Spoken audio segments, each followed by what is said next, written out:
In this movie we're going to have a look at preparing a 3D document. Before we begin, I'm just going to insert a window to this wall. I'll just insert it about here, doesn't really matter.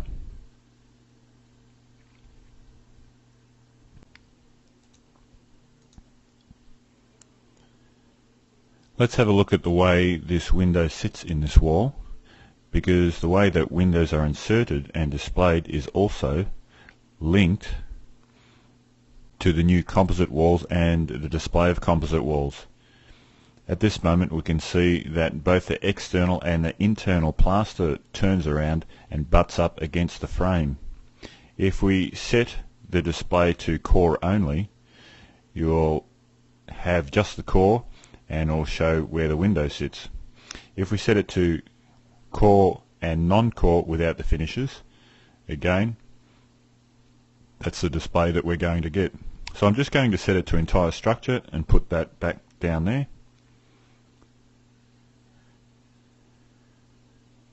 And I'm just going to check that quickly in 3D.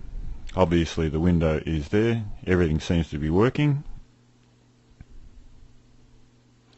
To start preparing a 3D document, first we have to define an area that we want to present. I'm just going to pick this area here. There's two corners of this wall, including the window. I'll do this by picking the marquee tool, and obviously if you had a multi-story building you could use the multi-level marquee. I'm just going to use the single one in this instance, and just drag an area over here. This is the area that we want to see in the 3D document. Now I'm just going to switch to the 3D view, in which I can set the view, and we can set it to be axonometric or parallel or perspective view, and we can adjust the perspective whatever we want just by moving our mouse around. And then we can go to the menu, document, 3D document, create 3D document. Then it asks for a reference ID and a name. As soon as we push create, in our browser or navigator we have a new folder called 3D documents, and the display is set to the internal shading. This is obviously a two-dimensional representation, but it actually has quite a lot of 3D information in it, as you will see in a moment. We can turn the grid display off if you don't want to see that, and with the 3D document selected, the one that we just created, we can go to the settings and we can have a look at the settings. Under general we have the reference and the name. Status, which is auto rebuild, which means that every time there's a change in the floor plan, this change will be reflected in the 3D document. So I'm just going to move that window a little bit, go back to the 3D document, and we can see that it's being rebuilt automatically and it will move. Just like that. Now back to the settings. We can redefine the 3D projections, which would allow us to tweak the position of the camera and the sun if you need it. Push OK. We can also redefine the filter elements. By clicking on that, this would allow us to define the story that the 3D document will show, and whether the elements which are selected inside the marquee should be shown or the elements outside of the marquee. So we could actually cut a hole in a model rather than show a corner of the model. So that's a pretty neat feature. Well, just like that. So the corner's missing there, and we can flip that around. Trim elements to marquee, so we're going to use the marquee as the cutting boundary, and then we can decide what elements should be visible or invisible in the 3D document. If I, for example, turn the window off and push OK, the opening's there, but but the actual window is hidden now. I'm just going to redefine again. If I turn the walls off, obviously the windows will automatically turn off because the windows have to be hosted in a wall. So that's how we specify the different objects that are shown in the 3D model display. Under model display settings, there are the settings for the cut elements, the fill cut surfaces. At the moment, by default is cut fills as in settings, which is reading the settings. I'll just OK this, which is reading the settings following the complex profiles in our walls. So the hatchings and the colours are showing. We could change this if we wanted to uniform material, in which case it's showing just one pen colour there. We could also say own material colours, non-shaded, which would display in a solid colour once again, or shaded with a solid colour but taking in consideration the sun settings.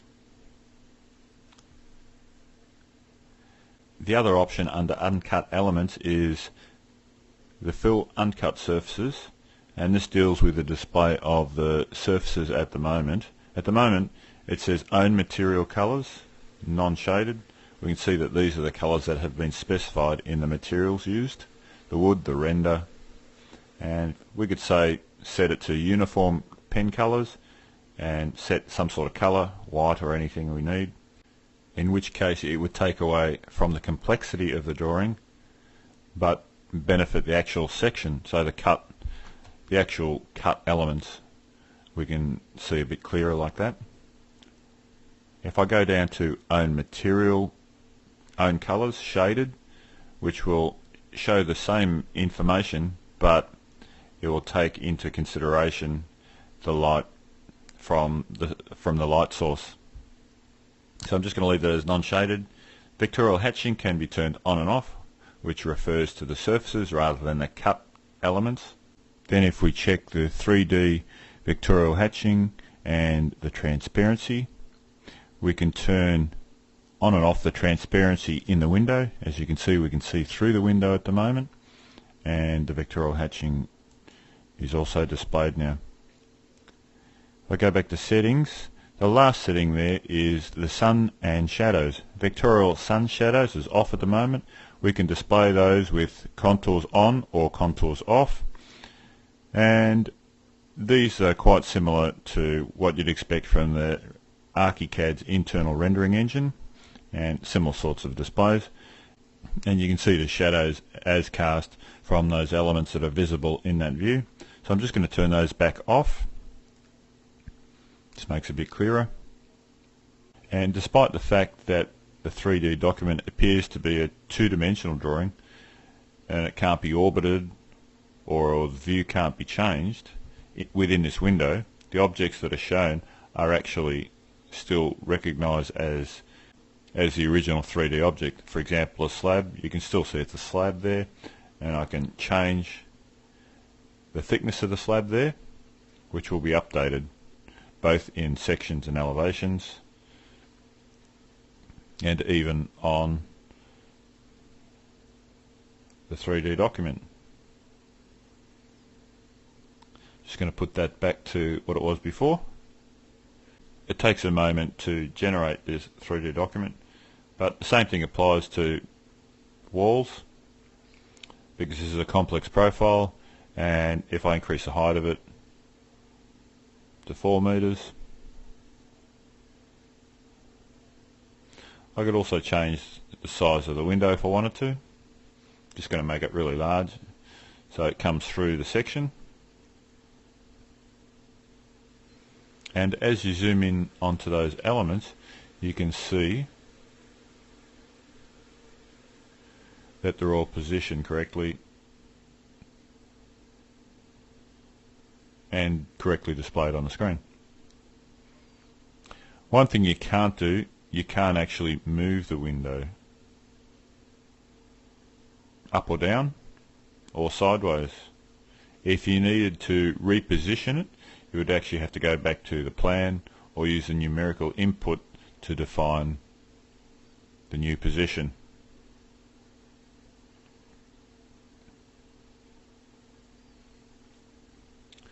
So we're just going to return it to what it was before, and still having 3D elements displayed in here, it's actually possible to dimension this drawing. I'm going to go to the dimensioning tool and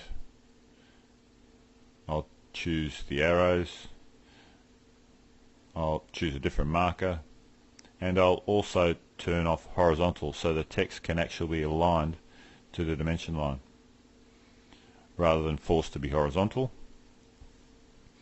And with the dimension tool I can just point to an intersection and click, and I click the bottom of the wall, double click down there and position my dimension in 3D. Now that looks correct and the height's correct. The only issue with it is that when we dimension parts of the section of the wall, we don't actually associate those dimensions with the object. If I pick the wall now and change its height to 4 meters, that dimension is not going to follow. To have the dimensions associated with those 3D objects, you actually have to find points where those 3D objects have nodes. So that wall's got a node there and there. Now this is reading 3100 because it's reading the drop down in that wall. Now I'm just going to pick all the walls and change the heights of them to 3.5 meters, and that dimension is going to follow. So now it's reading 3.6 obviously.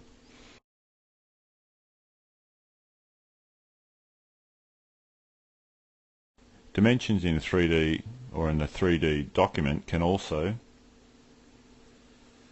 be edited just like dimensions on the floor plan. So first you have to select the actual dimension string, and then you press it again, just left mouse click on it again, and then the pet palette comes up. The second button in the pet palette allows us to add another dimension to the string that's selected. So now we can see that the window sill's at 1 meter. I'm going to click on the node, upper node of the window. We can see that the window is 1500. Now if I click on it again with my left mouse, the pet palette comes up again. I can also edit the length of the witness line. I can move it closer to the building. I can also move the dimension string closer to the building or anywhere I like. And I can, and then the fifth button, I can offset the dimension plane, so I can move it further away or bring it closer to the front of our model. And once again those dimensions are associated. So now if I change the height of the window, all the dimensions which are associated, because we've selected nodes on each individual object, will stay associated and correct. You can also add labeling to the 3D document just like you would to your normal